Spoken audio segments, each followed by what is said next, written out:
aqui. Vocês estão me ouvindo? Sim. Sim, continuam me ouvindo. Deixa eu só pegar aqui e gravar aqui também, porque aqui eu já começo a gravação.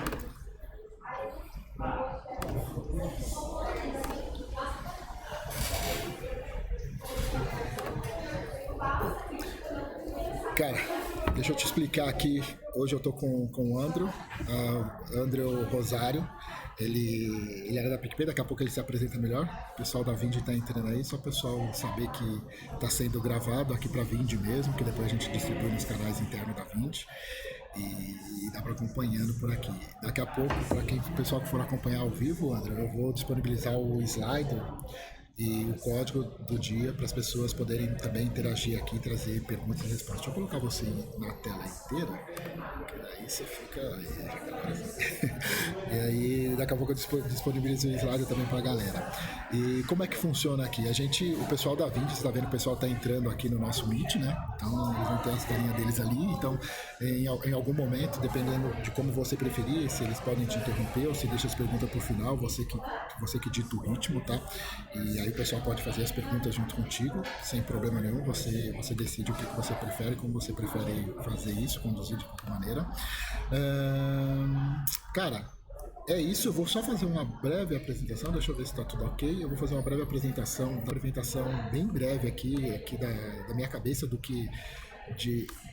slide que eu teria para apresentar para vocês aqui do que é a Vind, o que a gente faz. Nós somos uma empresa de recorrência, onde a gente faz toda a tratativa dos pagamentos de recorrência. Quando você tem ali uma compra que você usa Sky, por exemplo, que todo mês vai debitar do seu cartão, a Vind tem um sistema.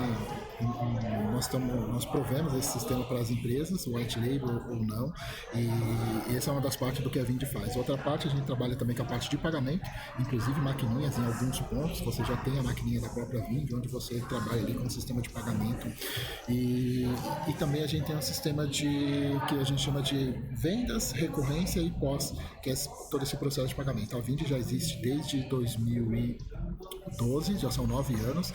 Hoje nós fazemos parte do grupo Local Web e são 20 unidades, incluindo a Vind. A Vind recentemente juntou com outra unidade do grupo, que era a IAPay, que é a nossa vertical de pagamento. Então hoje existe uma Vind só, que é a Vind Recorrência e a Vind Pagamento, são duas verticais, trabalhando ali em conjunto para ser o maior ecossistema de pagamentos do país, que é o nosso objetivo. Nós temos uma missão bastante ambiciosa, que é digitalizar o PIB do país.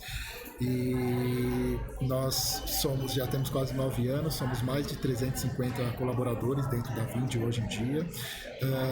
Nós trabalhamos com mais de 20 mil clientes com a junção das duas empresas e estamos evoluindo cada vez mais. Nós fomos fundados aqui pelo Rodrigo Dantas e pelo Reginaldo Dutra, eles que estão ainda no core da empresa ainda até hoje. O Rodrigo Dantas você costuma ver com mais frequência nas redes sociais, para quem já conhece um pouco da Vind. Já o Reginaldo você não encontra muito. E eu acho que é isso. Sobre a Vind, qualquer coisa vocês podem consultar lá no vind.com.br, você tem bastante informação, ou perguntar a qualquer momento que a gente consegue responder. O slide falhou, por isso eu estou fazendo aí de viva voz essa apresentação.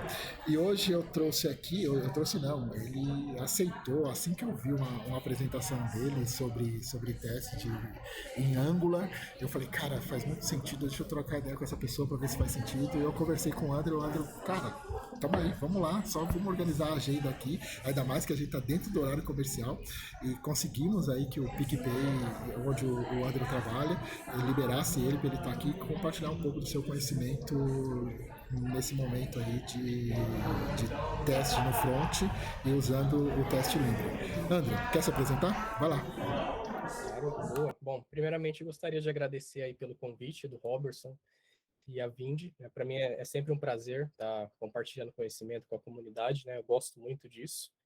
E acho que é isso, né? Você já fez aí a apresentação, né? Meu nome é Andrew, né? Trabalho aqui no PicPay como desenvolvedor front-end sênior e acho que é isso. Pode já A hora que compartilhar você aqui. quiser, pode compartilhar sua tela. Tranquilo. Boa. Compartilhar aqui.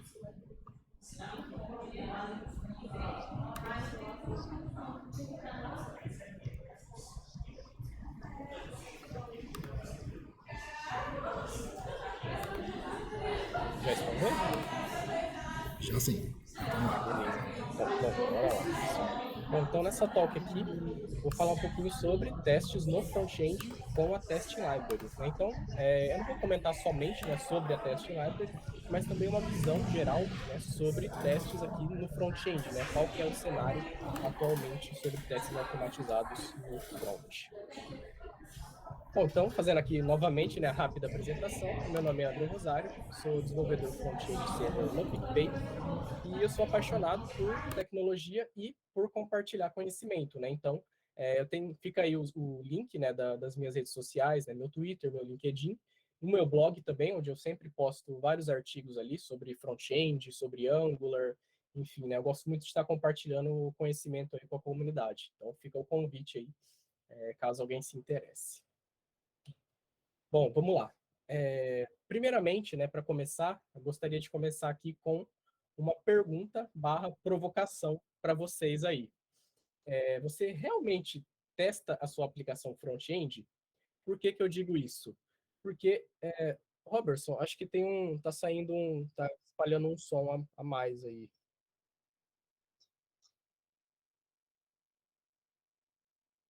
Ah, agora melhorou. Acho que tá. Valeu, obrigado. Bom, a pergunta aqui que eu faço é a seguinte: você realmente testa a sua aplicação front-end? Né? Por que que eu digo isso? Porque eu já trabalhei em várias aplicações front-end onde os testes automatizados ali eram um problema. Né? Então, eu já vi diversos cenários onde as pessoas não conseguiam, de fato, ali implementar e gerar valor com testes automatizados no front-end. E aí eu fui procurar, né, tentar entender o porquê que isso acontecia. E aí, né, até pegando ali o histórico, né, de quando surgiu de fato ali, né, a divisão entre o dev back-end e o dev front-end, né, até um certo tempo atrás, antes do surgimento de tecnologias como o React, como o Angular, como o Vue, era muito difícil você encontrar testes no front-end, né? Então, tá vindo ali hoje é um pouco mais comum, mas antes realmente era muito difícil. E hoje, por mais que as pessoas ali ainda não testam, já tem uma cultura maior sobre testes no front-end. Mas aí existe uma grande dificuldade, porque comparado com o back-end, no front-end, você, além de precisar testar o seu código, você também precisa testar a sua UI, né, a sua User Interface. Então, quando você está trabalhando ali com o front-end, você está lidando com HTML, você está lidando com CSS, né, com JavaScript, então você precisa também testar a interação, né, na user interface da sua aplicação. E aí é que começam a surgir os problemas, né? Então as pessoas têm muita dificuldade em entender como testar essa user interface, né? Quais ferramentas utilizar, quais metodologias utilizar, né? Como funciona, né, esse ecossistema de testes no front-end. Então esse que é o grande X da questão, né, que eu quero abordar aqui. Então, trazendo aqui alguns exemplos onde eu já trabalhei, então, trabalhei em grandes aplicações, né, bem robustas, né, com vários módulos, né, onde a aplicação possuía 0% de testes, né, então, não tinha uma cultura nenhuma de testes automatizados no front-end, né, então acaba que muitas pessoas acabam falando assim, não vale a pena testar o front-end, o que é um tremendo engano. Outro cenário também muito comum, né, que isso acontece mais até do que eu imaginava, que é quando você tem ali, por exemplo, uma porcentagem mínima de cobertura de código para você, por exemplo, fazer um merge ou para fazer um deploy da sua aplicação. Né? Geralmente, as empresas implementam ali um CI/CD, né, onde você precisa ali passar pela esteira, e ela tem ali por exemplo, né, uma validação, onde você precisa ter, por exemplo, 60% de cobertura de código, 70, 80, enfim. Se ele não bater ali a porcentagem mínima, você não consegue fazer o deploy da sua aplicação. Né? Então, isso garante que você escreva pelo menos ali, né, uma certa porcentagem de testes. Mas, na realidade, o que acontece? Para os devs conseguirem, né, expedir as suas tasks, né, fazer o deploy da aplicação, o que eles acabam fazendo? Escrevendo testes que não geram nenhum valor, como, por exemplo, esse aí da direita, que é um teste que, na verdade, não está testando absolutamente nada, né? É só para gerar cobertura de código. Infelizmente, isso acontece com bastante frequência também. E, por fim, também já vi casos onde os times não possuíam conhecimento adequado ali, né, de testes de front-end, e geralmente é somente uma pessoa que tem ali, né, o conhecimento, que escreve ali os testes automatizados, e aí quando outras pessoas ali do time precisam dar manutenção em determinado componente, ao dar manutenção no teste, eles não têm conhecimento. E aí o que, que eles acabam fazendo? Acabam deletando o teste. Ou seja, né, se você deleta o teste não vai quebrar. Olha só que maravilha, né? Então são vários desses problemas aí que eu já peguei e são muito comuns aqui na comunidade, né, de front-end. E aqui, dois pontos bem legais aqui que eu gostaria de trazer, né, que acontece muito. O primeiro deles é a questão do teste falso negativo, né? Por que falso negativo? Isso acontece porque os devs eles passam tempo demais escrevendo o teste e eles precisam ficar corrigindo toda hora o seu teste, né? E isso acaba deixando você e sua equipe mais lentos. Então, o que, que acontece? Geralmente, quando você está simplesmente refatorando ali o seu componente, né? Você só está mexendo ali, né? Aplicando um pouco de clean code, né? No seu componente e tal. Você não precisou mexer nada na UI, mas mesmo assim o seu teste acaba quebrando, né? Então, qualquer modificação que você faz, mesmo que você não altere nada na UI, acaba afetando o seu teste e o seu teste quebra, né? Então, isso frustra demais, né, os desenvolvedores, né? Então, esse é um dos motivos que acaba que eles ficam meio frustrados ao escrever testes, né? Porque qualquer mudança ali que você faz, mesmo que seja uma simples refatoração, vai acabar quebrando o seu teste, né? Então, por isso que é um teste falso negativo, porque, na verdade, ele não deveria quebrar nesse caso. E o outro ponto já é o contrário, né? Já é um teste falso positivo, que acontece ainda mais. Né? Por que falso positivo? Isso acontece porque, como eu havia falado antes, né? Os desenvolvedores eles têm bastante dificuldade em testar essa integração, né? Com a UI e o código em si.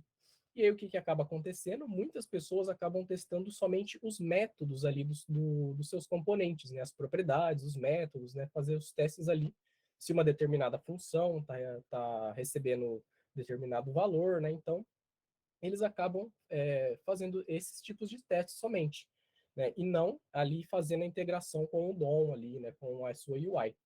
Mas aí, isso gera o famoso falso positivo. Por quê? Acontece que se você alterar qualquer coisa ali no template HTML, né, no Angular a gente chama de template HTML, ou no React tem o JSX, né, enfim, se você altera qualquer coisa ali na sua UI, o teste não vai falhar. Por quê? Porque você não está testando a integração de fato, né, do seu código com a sua UI. Então você pode deletar tudo ali o seu HTML, né, limpa ele, vai rodar o teste vai passar.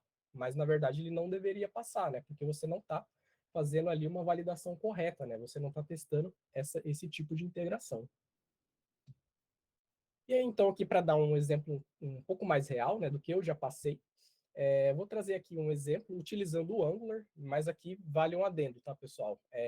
Todos os exemplos que eu der aqui nessa talk, elas servem para qualquer tecnologia, né? Seja React, seja Vue, seja Angular, enfim, não importa, né? A ideia é ter o conceito ali, né, de testar o seu componente, né, o seu front-end. Então aqui eu vou utilizar exemplos utilizando o Angular com o Jasmine, né, que é o framework padrão ali para testes no Angular.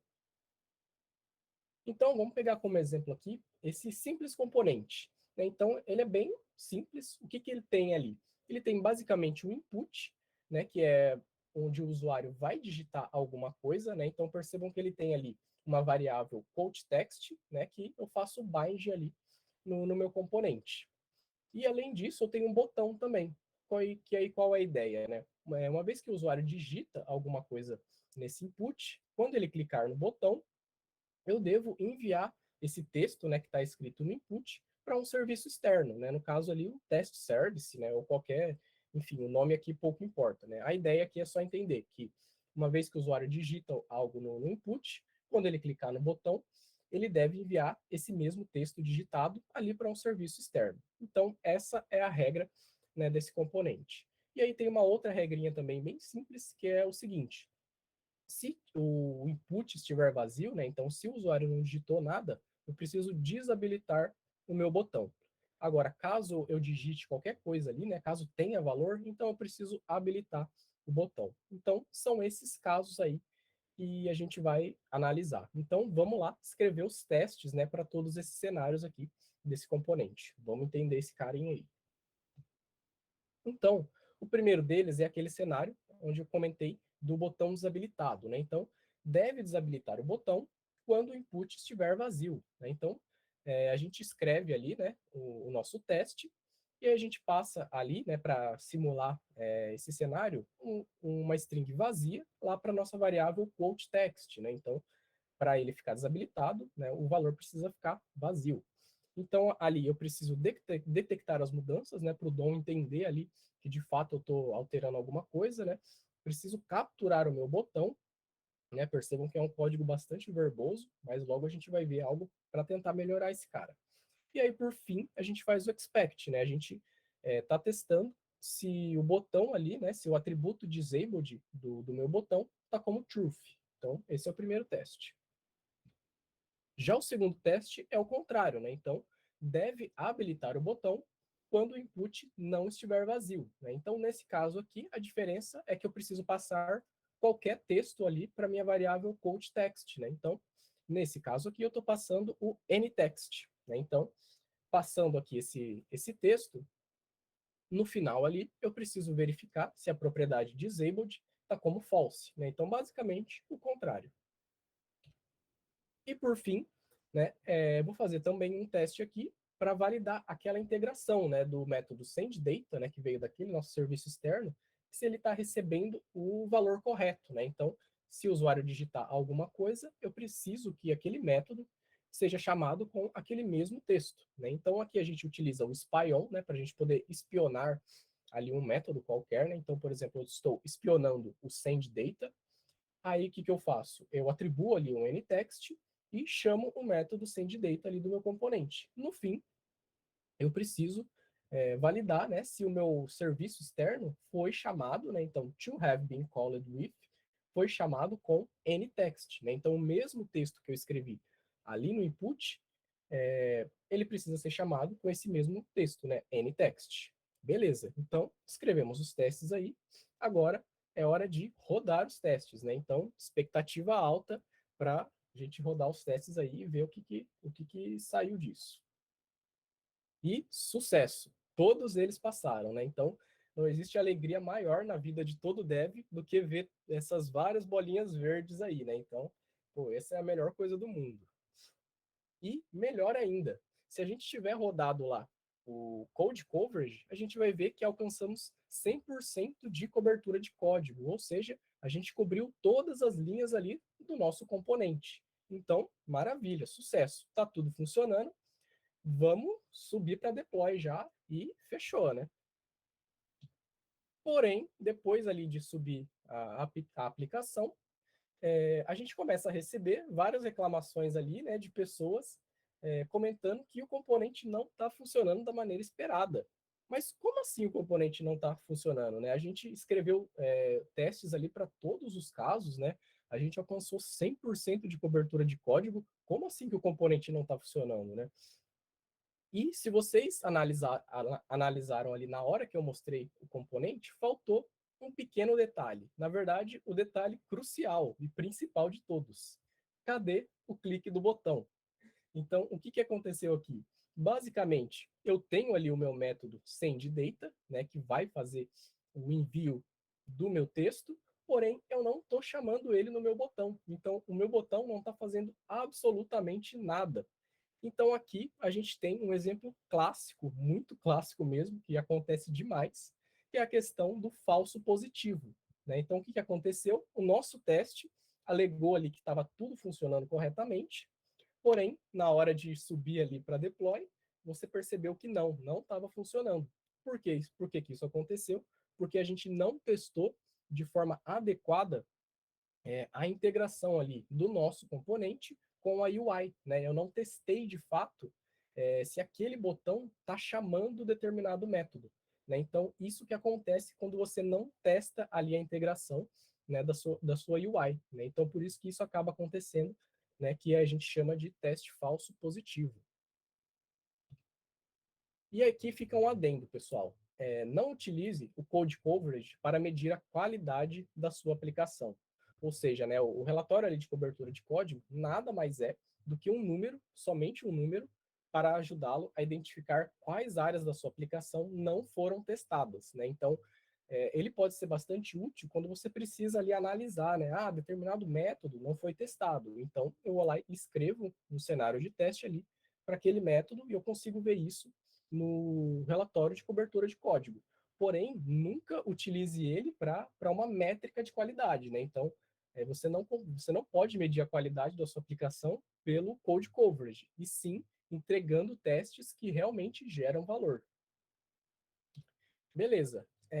Então, ali, trouxe todos esses problemas, né, cenários reais que acontecem mesmo, e aí eu fui procurar então alguma solução, né, que tente ali pelo menos sanar um pouco, né, todas esses déficits, né, que a gente tem ali nesses testes do front-end.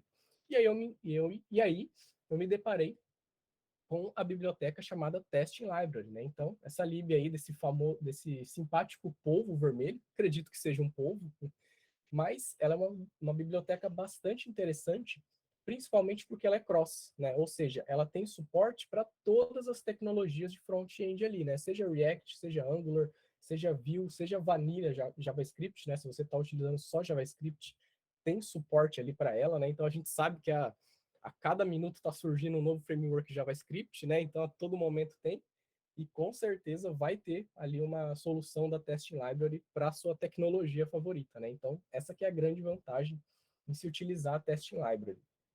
Então, nesse caso aqui, né, como eu escrevi os testes ali utilizando o Angular, né, para instalar ela, você basicamente usa lá um npm install testing library barra Angular, né? Se você estivesse no React, por exemplo, basta instalar com npm install testing library barra React, né? E aí é até legal comentar que essa biblioteca ela é até mais utilizada ali na comunidade do React, né? Então ela abraçou bastante essa lib, né, para os testes em React, mas também, como eu disse aqui, né, outras tecnologias também podem utilizar ela da mesma forma. Bom, então vamos entender qual que é o objetivo dela, né?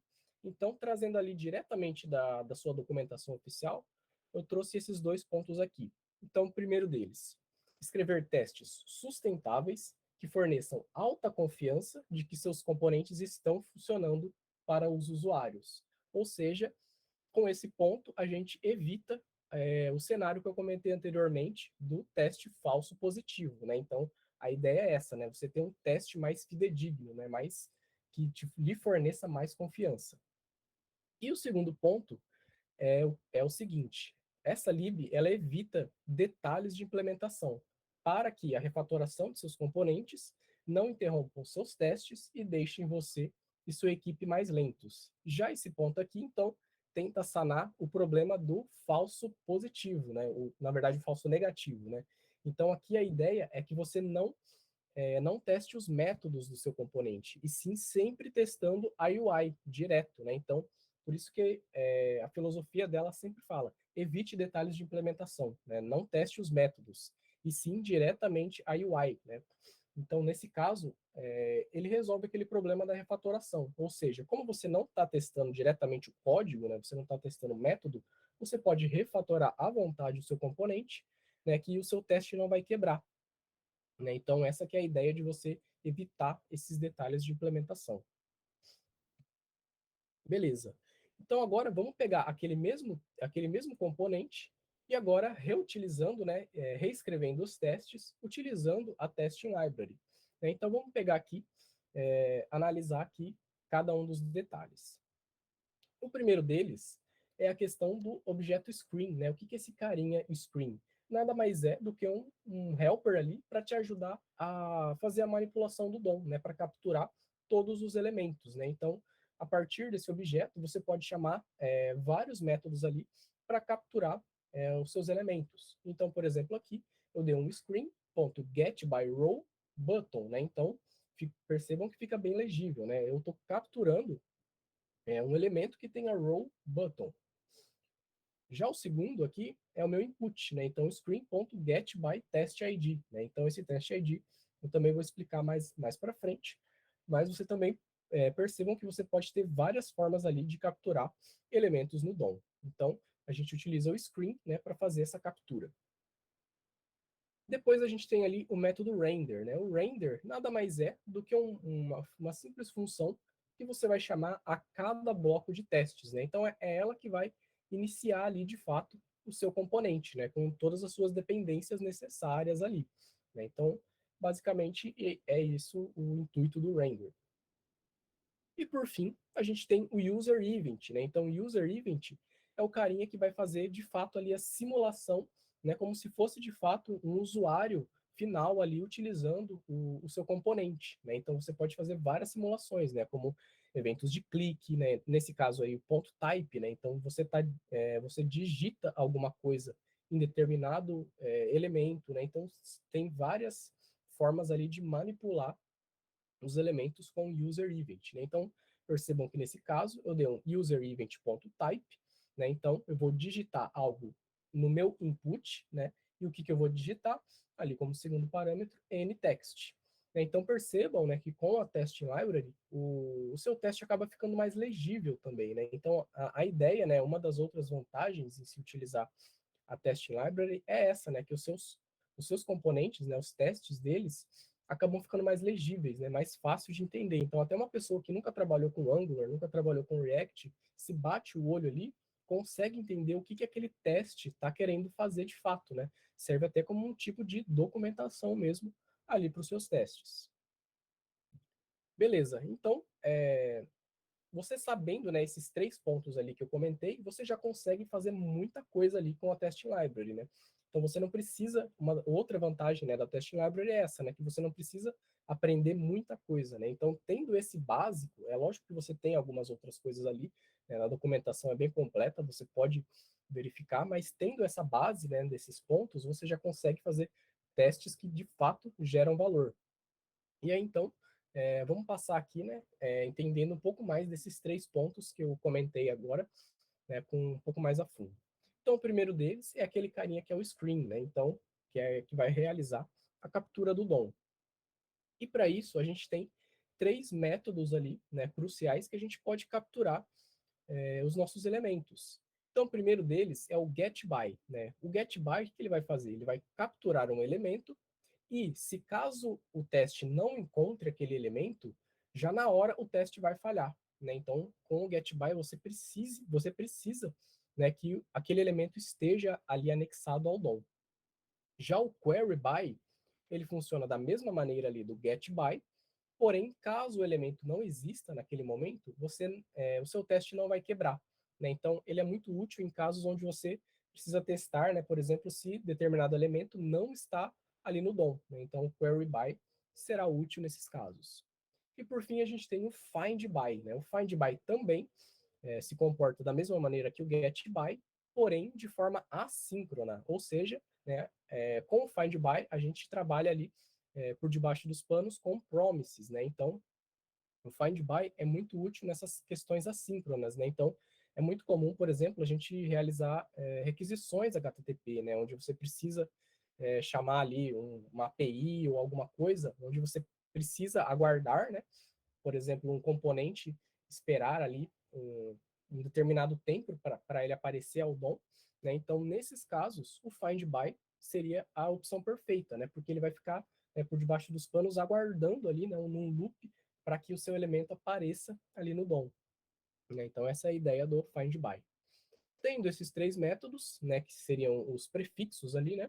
A gente tem todos esses sufixos, né, da direita ali, né? Então, a gente pode capturar os elementos por row, label text, placeholder, só pelo um texto, display value, pelo alt text, title, e se nenhum deles atender, né, ao que você precisa, você pode utilizar o test ID, né? Então o test ID é uma prática bastante famosa, né, onde você cria basicamente uma propriedade ali no seu elemento HTML, né, chamada data test ID, onde você simplesmente dá um nome ali para ficar mais fácil para capturar determinado elemento ali no seu teste, né? Então, por fim, se nenhuma delas funcionar, você pode utilizar o teste ID também.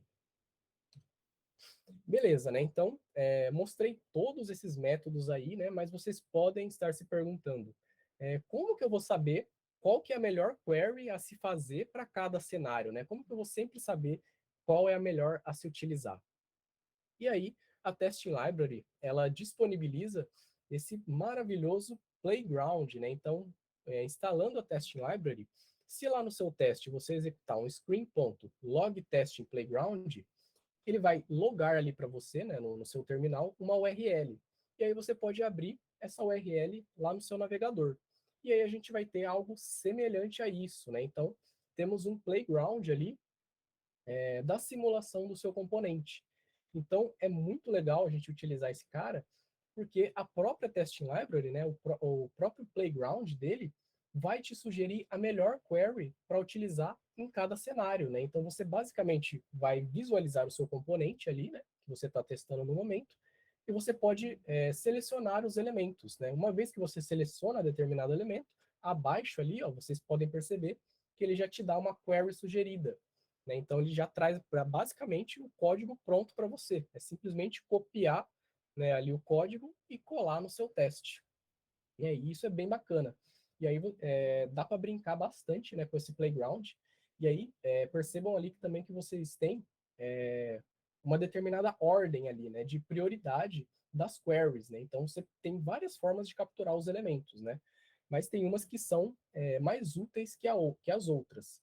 E aí, uma das filosofias também da Testing Library é para você, para se forçar a escrever elementos mais acessíveis, né? Então, quanto mais acessível for o seu componente, né?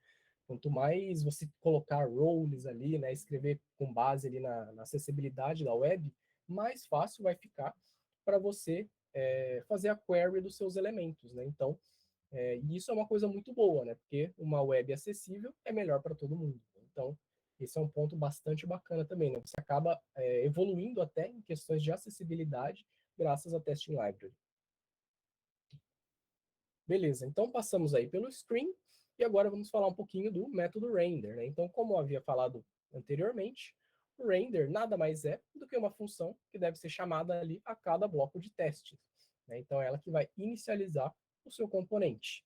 E o detalhe crucial dela, né, é que ela esconde os detalhes de implementação, ou seja, quando você chamar ali o método render, você não vai ter, por exemplo, a instância do seu componente, você não vai conseguir chamar ali o seu componente e o método do seu componente, né? Então a ideia é que você não utilize os métodos de fato, né? Que é para evitar aqueles problemas que eu havia falado anteriormente. Até é possível, né? Porém não é recomendado, né? A ideia é que não se faça esses tipos de teste.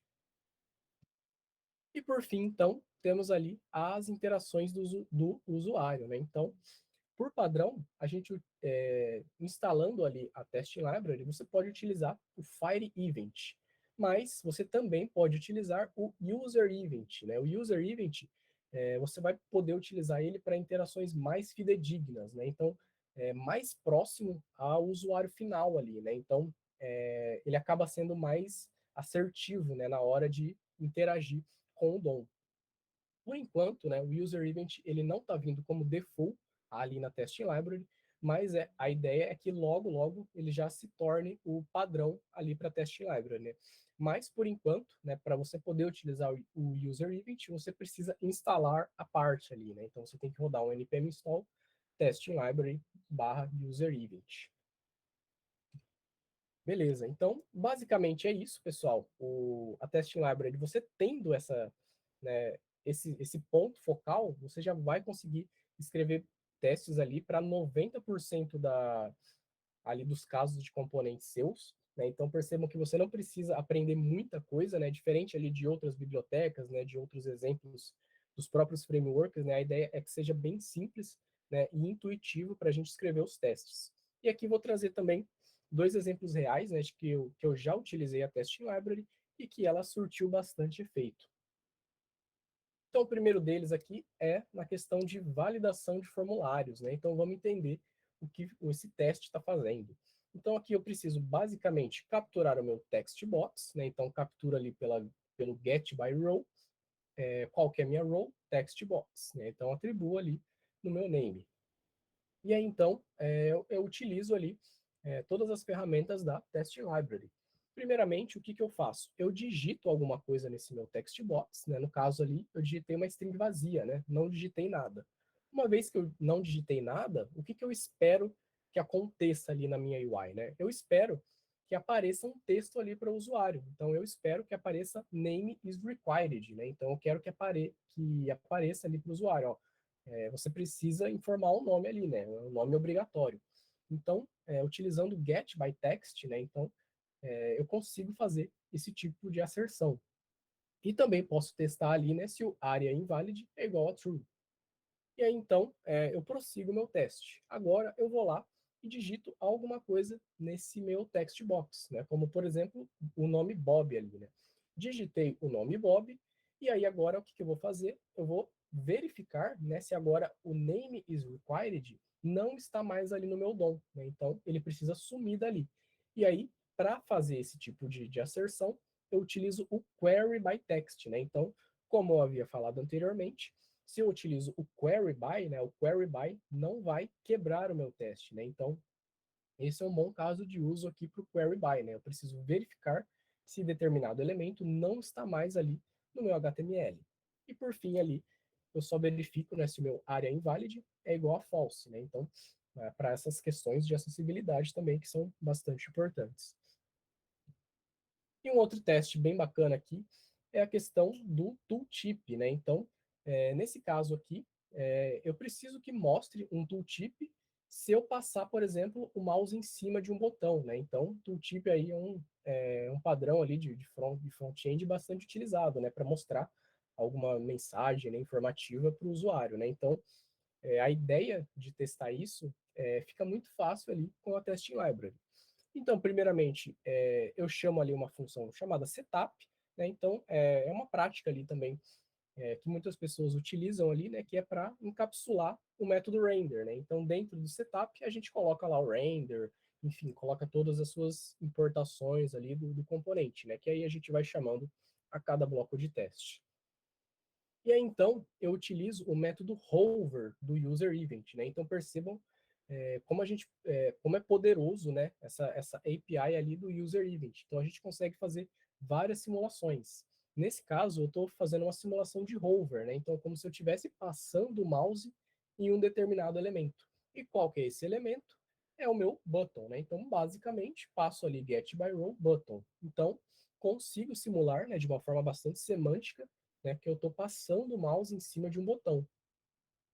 E aí, por fim, eu preciso capturar o meu tooltip, né? E aí, nesse caso, eu estou utilizando o find by, né? Então, como eu havia falado anteriormente, né, o find by, ele funciona ali com promises, né? Então, precisei utilizar porque pode ser que o tooltip demore alguns milissegundos ali, né? Pouca coisa para realmente aparecer ali no HTML, né? Então, para garantir que ele sempre vai aparecer, eu utilizo o find by, né? Então, aqui eu acabo utilizando promises com async await, né? Então, aqui eu garanto que eu vou de fato encontrar ali o meu tooltip. E aí atribuo ele à minha tooltip de fato. E aí, por fim, basta testar, né, se o meu tooltip está de fato ali no DOM. Então, é um teste bastante semântico e simples, né? Para a gente fazer interações que são tão importantes, né? Que às vezes, se você não utiliza uma biblioteca, acaba ficando muito difícil e nem um pouco legível, né, de testar esse tipo de caso. Beleza, né? Então, expliquei aqui, né, todo o conceito da Testing Library, né, toda a sua filosofia, né? Mas talvez vocês podem estar se perguntando aí, né? Mas será que não é melhor realizar esses tipos de testes aí lá no end-to-end, lá no teste de ponta a ponta, né? Porque aí muitas pessoas acabam fazendo esse tipo de interação somente ali nos testes end-to-end ali, né? E aí a resposta é depende. Então, assim, se a sua equipe já trabalha, né, com testes, né, todo mundo tem ali um conhecimento, e vocês não têm problemas com testes, né, eles realmente geram valor, aí sim, de fato, né, não tem o porquê você mudar totalmente a filosofia do dia para a noite, né? Não, você não pode simplesmente chegar, não, amanhã todo mundo para e começa a utilizar a Testing Library. Não é assim, né? Então, ela pode ser útil em casos onde realmente, de fato, os testes automatizados ali na sua aplicação são um problema mesmo, né? Eles não estão gerando valor. Então, aí sim, vale a pena a gente aplicar a Testing Library. E aí, então, fica mais um ponto, né? Ah, então, e no end-to-end, como que funciona? Sim, no end-to-end, a gente também pode utilizar a Testing Library, né? Então, a grande vantagem da Testing Library é que você pode escrever na sua pirâmide de testes inteira ali, né? Então, seja no teste end-to-end, seja no teste de integração, seja no teste unitário, né? Toda essa camada você consegue utilizar a Testing Library também. Ou seja, ela também tem um plugin ali para o Cypress, né? Então, o Cypress provavelmente é a ferramenta aí hoje mais utilizada, né, para escrita de testes end-to-end, e ela também tem esse suporte ali com a Testing Library. E qual que é a vantagem em utilizar ela ali, né? Utilizar essa integração? É que a gente tem somente como é que eu vou dizer a palavra, né? Um recurso, né, para todos os seus testes, né? Então você não precisa aprender um framework de testes lá para o seu end-to-end, depois um outro framework para o seu teste unitário. Não, né? Uma vez você tendo a testing library ali de ponta a ponta, né? Uma vez você entendendo a filosofia, você vai conseguir testar, né, todas as camadas ali do seu front-end, né? Porque a metodologia é a mesma, né? Então, sim, você consegue aplicar ela em toda a sua pirâmide de testes ali. Então, isso é bastante bacana. Então, você pode instalar também ali Testing Library barra Cypress.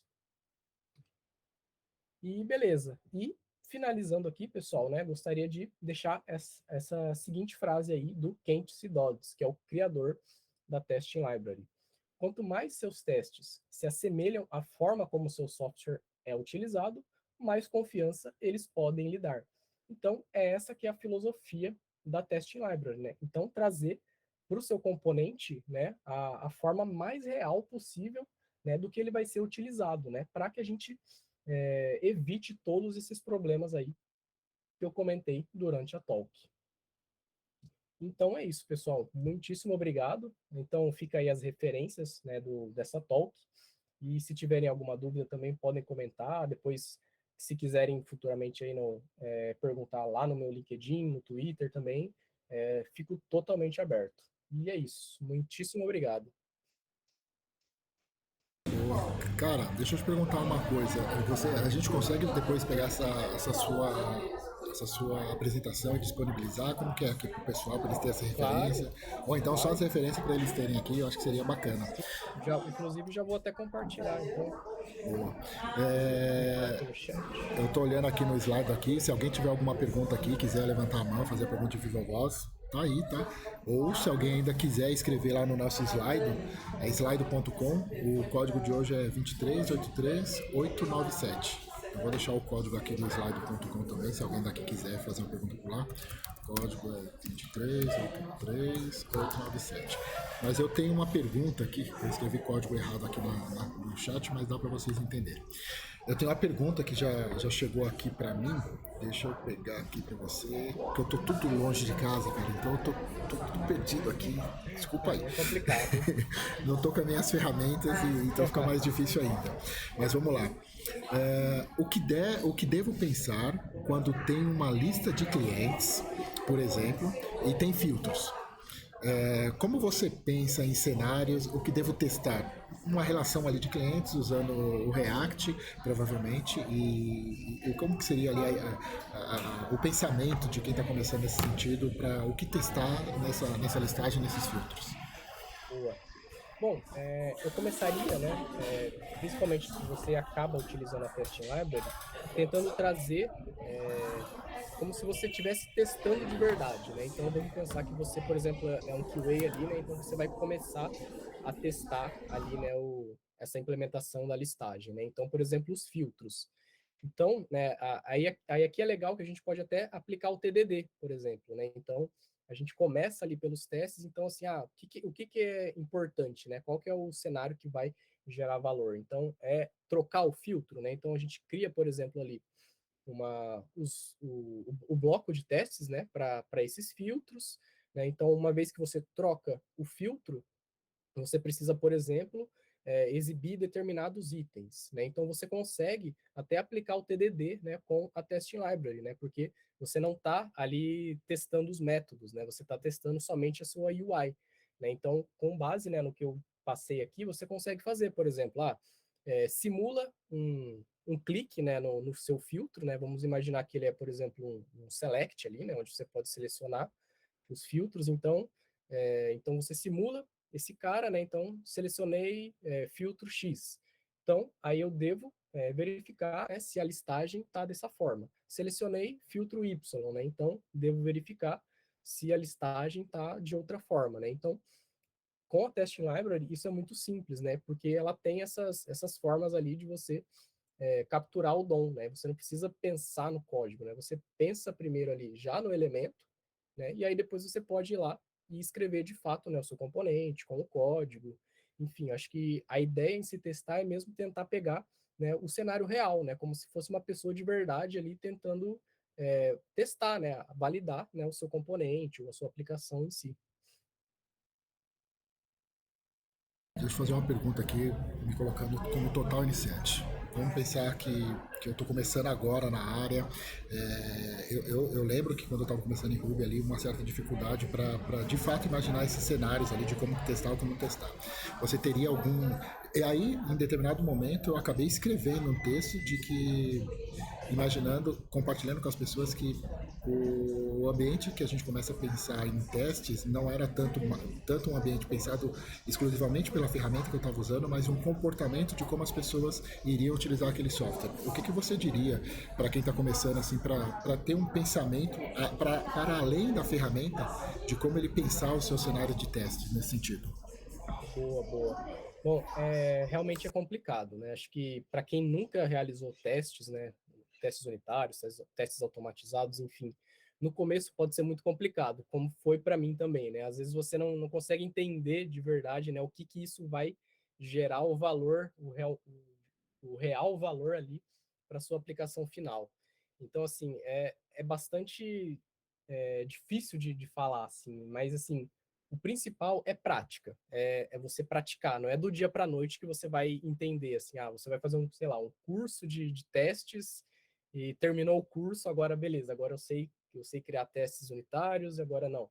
Não é dessa forma, é prática, sabe? É você vendo referências aqui na própria internet, né? Você lendo artigos, livros, enfim, você botando a mão na massa mesmo, né? Pegando exemplos, procurando projetos ali no GitHub, né? A gente sabe que tem muitos projetos open source, né? Ver como as pessoas fazem para testar, né? Então, porque às vezes é difícil da gente entender, né? O que testar, né?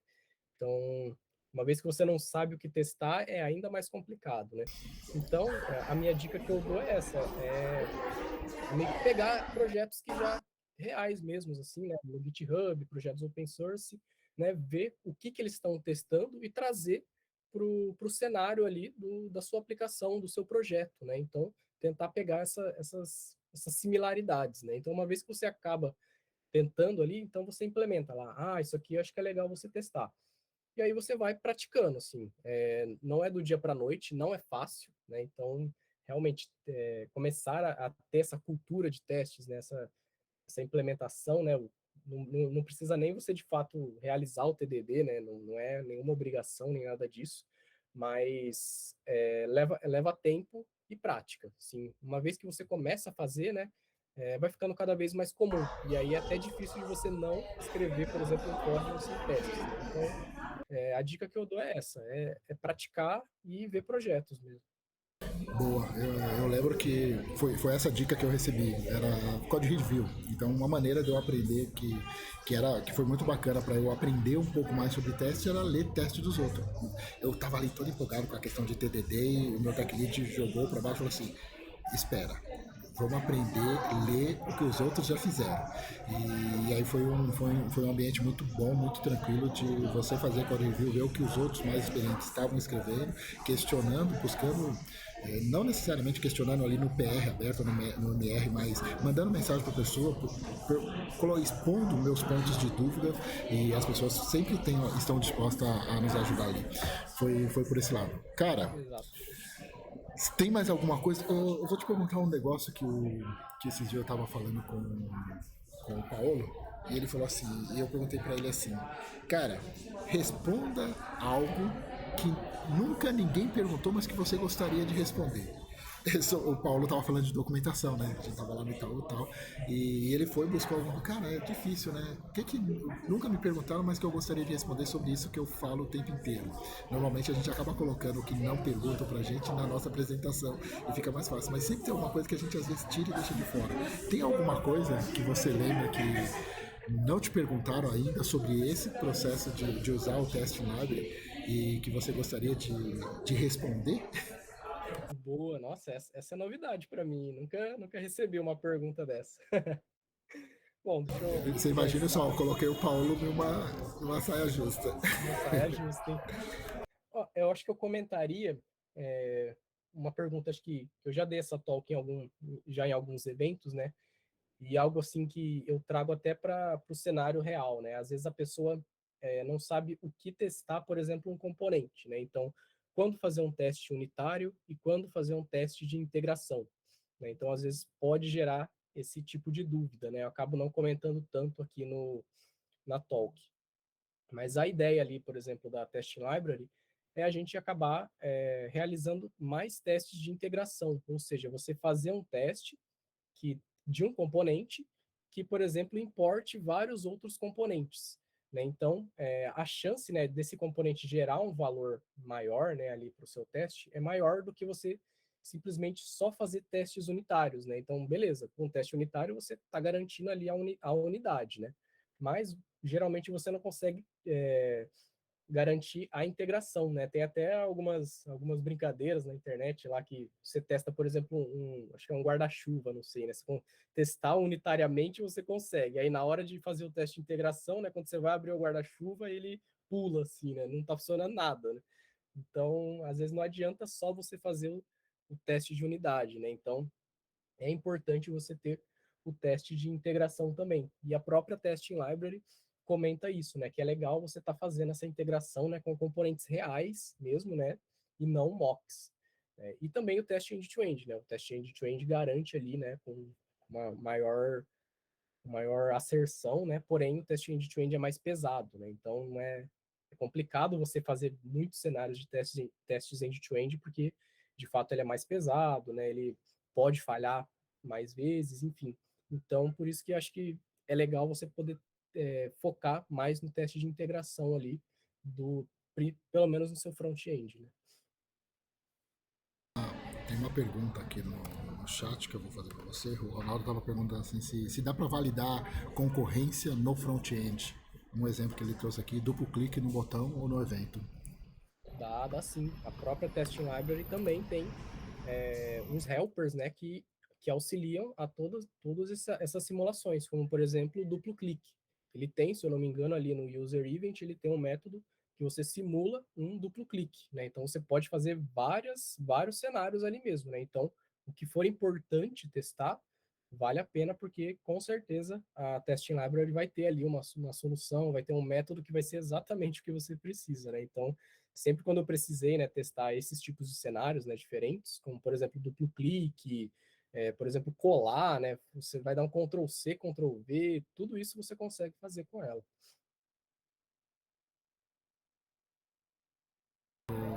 Cara, eu acho que alguém tem mais alguma pergunta. Normalmente, eu vou te falar aqui um segredo, que normalmente quando eu encerro a gravação aqui, o pessoal da Vind faz um pouco mais de pergunta.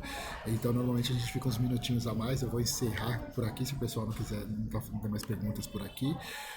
Deixa eu ver, tem mais uma pergunta aqui que dá para responder enquanto está ao vivo.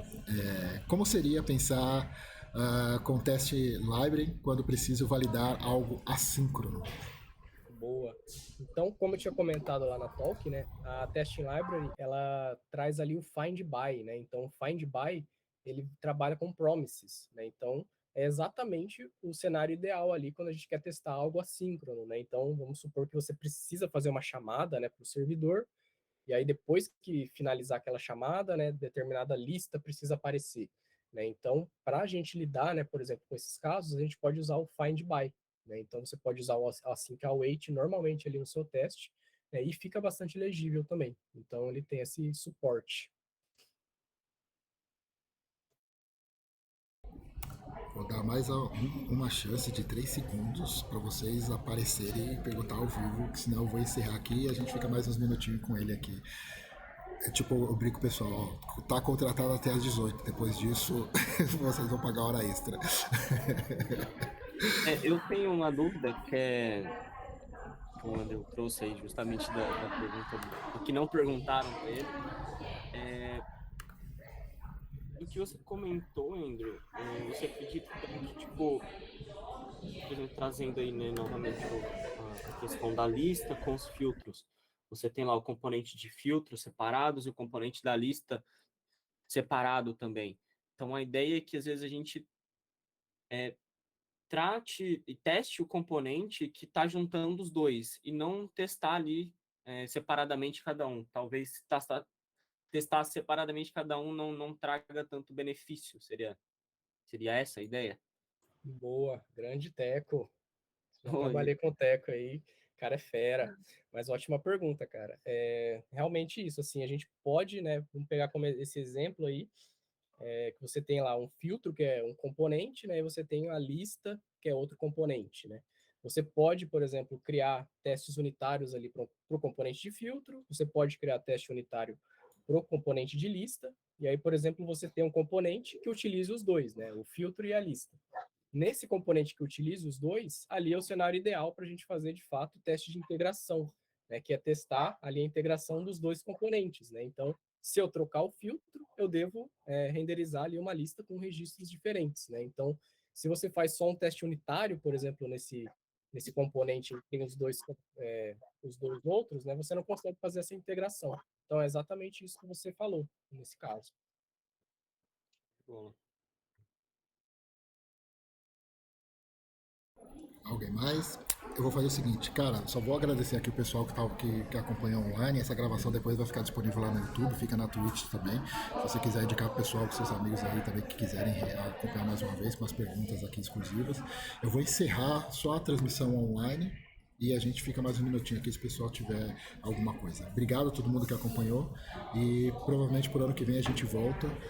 Esse ano a gente não vai fazer mais nenhum Love Code com transmissão, vai ser mais os internos ali na 20, mas o ano que vem vai ter muito mais e provavelmente o Andrew, se conseguir, a gente tem um espaço chamado 20 Talks, que a gente está restaurando dentro da 20, aí é presencial, chama o pessoal e aquela alegria toda ali de meetups mesmo, a gente provavelmente vai fazer e o convite vai ser estendido para você com certeza. Aí sim, com certeza eu participarei. Deixa eu só enterrar online e a gente continua aqui. Até mais, pessoal.